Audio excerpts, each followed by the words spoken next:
Thank you, Mr. President.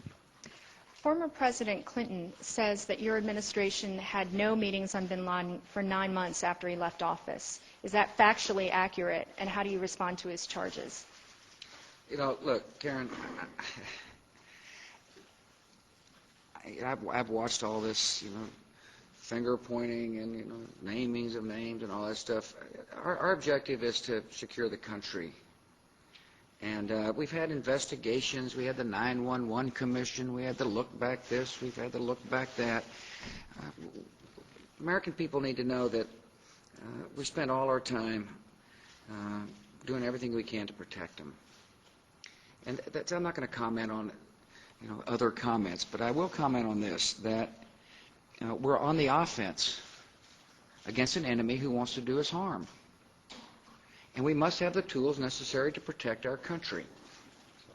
On the one hand, if Al-Qaeda or Al-Qaeda affiliates are calling somebody in the country, we need to know why.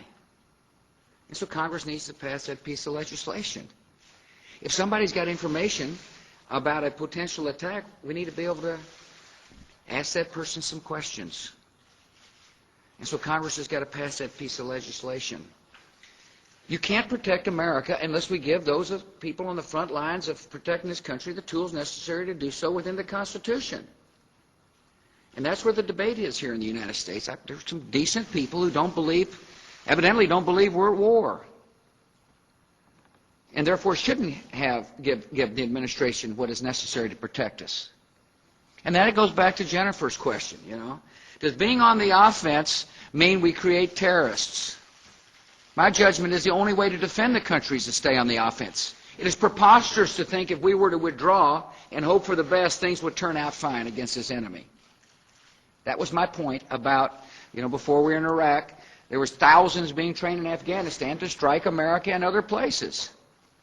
The only way to protect this country is to stay on the offense, is to deal with threats before they fully materialize, and in the long term help democracy succeed like Afghanistan and Iraq and Lebanon, and a Palestinian state.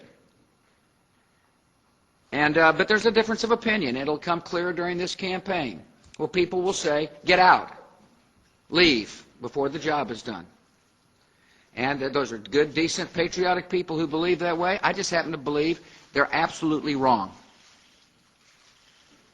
And so I'm going to continue to work to protect this country. We'll let history judge all the different, finger pointing and all that business.